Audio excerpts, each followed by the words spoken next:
Outremernews.fr, le site de l'actualité Outre-mer, 24 heures sur 24 et 7 jours sur 7. Retrouvez la chaîne Outremer News sur YouTube. Jurassic Island, premier parc dédié aux dinosaures de toute la Caraïbe. Parcourez le parc à la rencontre de dinosaures animés à taille réelle.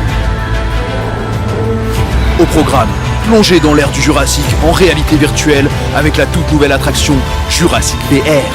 Infos et adresse sur le site www.jurassic-island.com. Venez vous fondre le temps d'un instant dans un autre monde.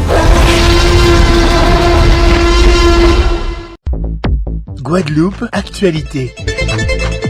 Le départ de la 10e édition du Vendée Globe 2024 sera donné le 10 novembre prochain au Sable d'Olonne. En attendant le jour J, le grand public peut profiter du village dont l'inauguration, en présence de nombreuses personnalités, s'est déroulée il y a quelques jours sur une superficie de près de 30 000 m². Soulignons aussi qu'au sein de l'espace du département de la Vendée, cette exposition impressionnante de 1200 m² qui permet de s'immerger dans l'histoire de la course et découvrir l'ensemble des skippers, dont le Guadeloupéen Damien Seguin. Le reportage de notre envoyé spécial, Evelyne Ménard. Que vous nous expliquiez, Monsieur le Président, pourquoi cette 10e édition sera exceptionnelle.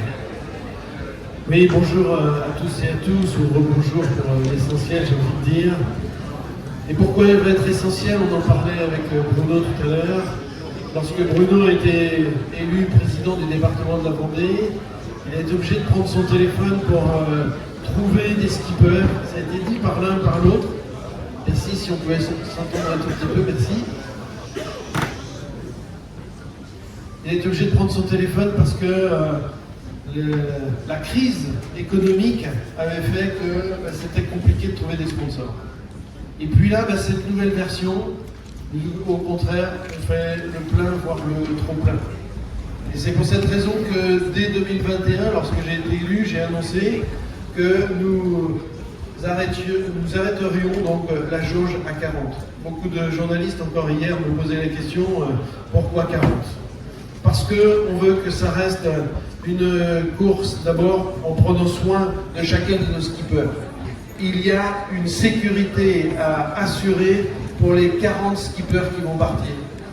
Deuxièmement, on veut aussi par respect pour tous les sponsors qu'il y ait une vraie visibilité, j'allais dire, pour les sponsors, et ajouter en nombre de bateaux, c'est diluer l'information. Et puis le troisième point, c'est une certaine lisibilité aussi pour tous ceux qui nous regardent. Donc 40, ça a été la jauge sur laquelle nous ne dépasserons pas pour 2024, mais je l'ai annoncé aussi pour 2028-2032.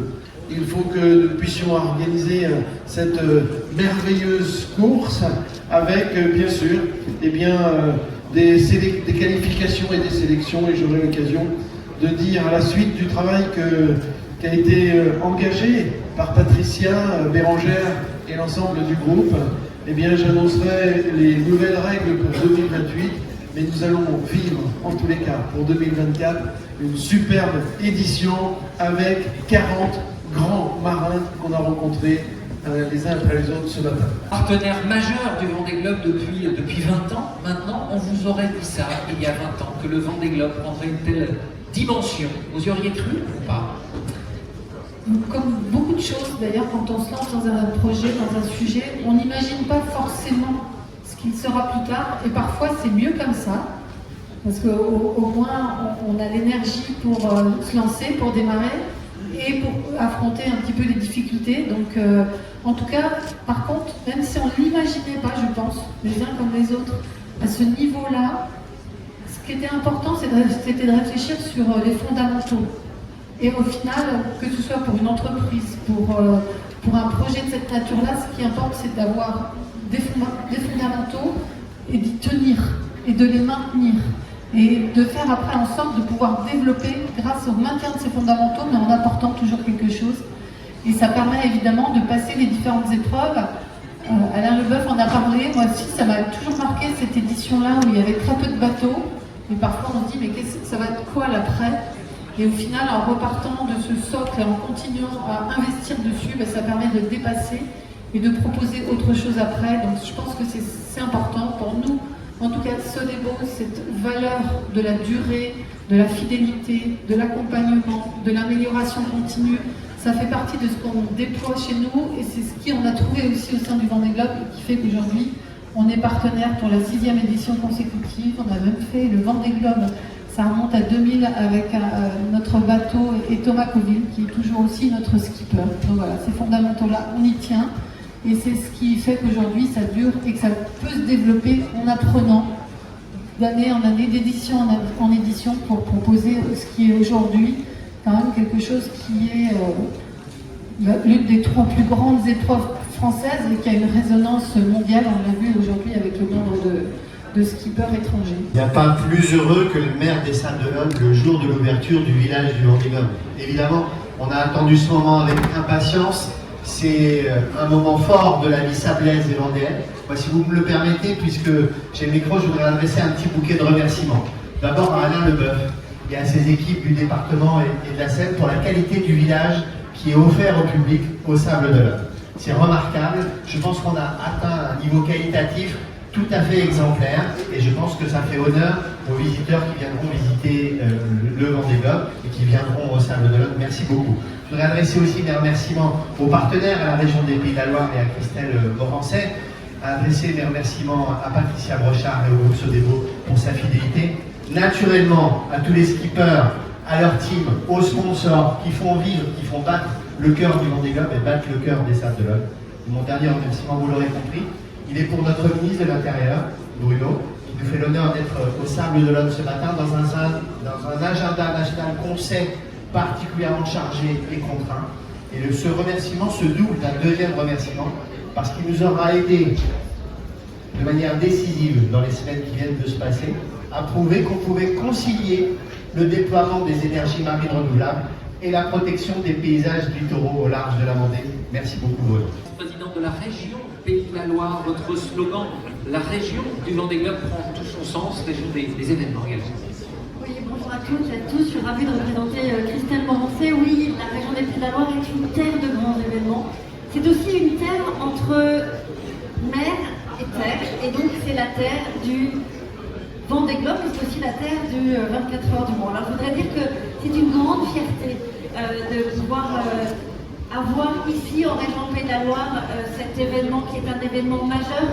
Les Vendée Globe, c'est une course mythique, emblématique, c'est une course incroyablement difficile de par sa construction. C'est l'Everest des mers, mais c'est plus qu'une course, c'est aussi une formidable aventure humaine et les skippers, je voudrais vraiment saluer les 40 skippers, leur équipe, leurs partenaires, parce qu'ils vont vivre une aventure humaine qui vont nous faire vibrer et c'est extrêmement important. C'est aussi un événement qui fait avancer la technologie.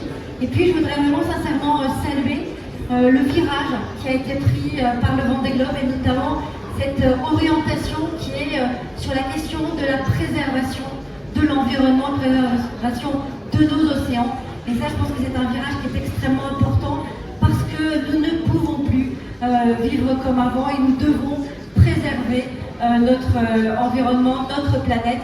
Et le virage qui a été pris par le Vendée Globe est un formidable signal qui va dans le bon sens. Alors je voudrais évidemment vous dire la fierté que les Ligériens ont d'avoir cette course mythique sur leur propre territoire. C'est finalement une manière de faire perdurer l'événement qu'on vient de vivre, notamment avec les Jeux Olympiques et Paralympiques. Cet événement qui nous permet de nous rassembler et de vivre une concorde dont nous avons tant besoin. Et donc je suis convaincue que le Vendée Globe saura remplir cette mission de dépassement de soi, de rassemblement, mais aussi d'émerveillement parce que nous en avons tellement besoin et le Vendée Globe saura nous faire vibrer à ce territoire. Oui, les temps changent, le contexte a beaucoup changé. Vous me permettrez un mot personnel ce matin pour vous dire que je suis si heureux de me retrouver ici, parmi vous, heureux d'être un Vendéen parmi les Vendéens. Ça me touche beaucoup avec tant de visages qui me sont familiers et avec tant d'amis bien entendu, tant de souvenirs aussi. Ce que je veux dire, c'est que le Vendée Globe, qui est devenu une réussite exceptionnelle, qui est beaucoup plus qu'une course, parce que c'est une aventure. Je voudrais remercier bien sûr Alain, d'abord, remercier bien sûr le maire Tessa, merci Yannick, Patricia, toujours présente, la région, chère Isabelle, mais je voudrais remercier surtout les partenaires et les skippers, parce que sans les skippers, il n'y aurait pas de Vendée Globe. Cette course qui est mythique et légendaire, mais ce que je veux dire, c'est que le Vendée Globe, c'est d'abord une persévérance. Je me souviens très bien, j'étais avec d'autres sur place, c'était, je crois, le 16 novembre 89, et à l'époque, on nous disait que c'était une course qui sans doute serait un échec, parce que c'était impossible, trop ambitieux et trop dangereux. Et pourtant, ça a été fait. Ça a été fait grâce à la persévérance, grâce à une volonté inébranlable de quelques hommes que je veux saluer. Philippe Gentot, je sais qu'il sera parmi nous dans quelques jours, Philippe de Villiers aussi, et Louis Guédon qui est parmi nous. On ne lui demandera pas d'entonner La mer est belle, mon cher Louis, mais je voudrais qu'on l'applaudisse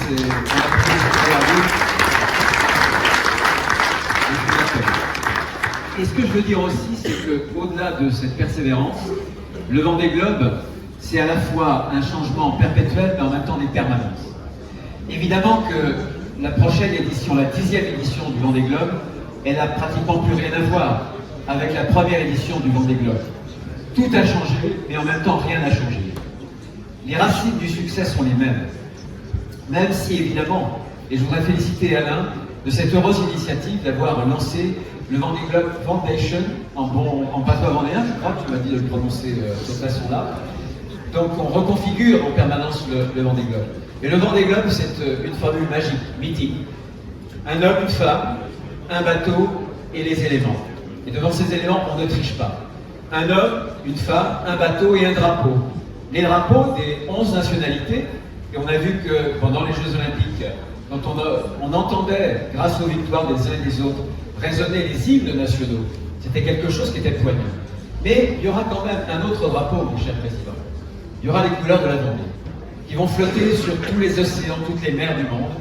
Et ça, c'est une très belle figure. Isabelle, il y a quelques instants, on parlait de la mer et de la terre. La Vendée, c'est ce double cœur. Un cœur pour la terre, pour s'enraciner profondément, mais aussi un autre cœur pour la mer qui nous dévoile des grands horizons, le goût du grand large, le goût de la conquête, avec cette alliance si particulière, justement, entre la terre et la mer, les paysans de la terre, les paysans de la mer, de marins-pêcheurs, que je veux saluer quand même, parce que si on a encore une culture maritime, c'est parce qu'il y a des gens qui travaillent en mer. Voilà ce que je voulais dire, et pour terminer, puisque le Vendée Globe aura dans quelques jours, il va avoir 10 années, il aura donc 10 éditions dans ses voiles, il est éternellement jeune, et on a croisé un skipper italien qui est, je crois, en même temps philosophe. Et je me suis rappelé cette phrase d'un grand philosophe grec, mais aussi dont on partage l'essentiel du patrimoine, de l'héritage, c'est Aristote. Aristote avait dit un jour, il existe 3 types d'hommes et de femmes, monsieur. Les morts, les vivants et ceux qui vont en mer. Et ceux qui vont en mer. Eh bien voilà, ceux qui vont en mer, c'est les skippers qui vont embarquer avec eux des centaines de millions de personnes qui vont voyager. Et ça, c'est une aventure qui nous redit cette espèce de mystère d'un homme tout petit face aux éléments gigantesques. Et ça, c'est l'histoire que le Vendée Globe porte, c'est sa genèse, c'est son ADN, et c'est l'histoire de toute l'humanité. C'est une si belle aventure, un combat sans cesse renouvelé entre des éléments qu'on ne maîtrise pas et notre petite humanité qui essaie de se dépasser. Et ce message-là, c'est un si beau message que disent à chaque aventure tous les skippers du Vendée Globe. Encore une fois, merci aux organisateurs, merci aux partenaires et un immense merci à tous les héros du Vendée Globe que sont les skippers. Merci. Outremernews.fr, le site de l'actualité Outre-mer, 24 heures sur 24 et 7 jours sur 7. Retrouvez la chaîne Outremer News sur YouTube.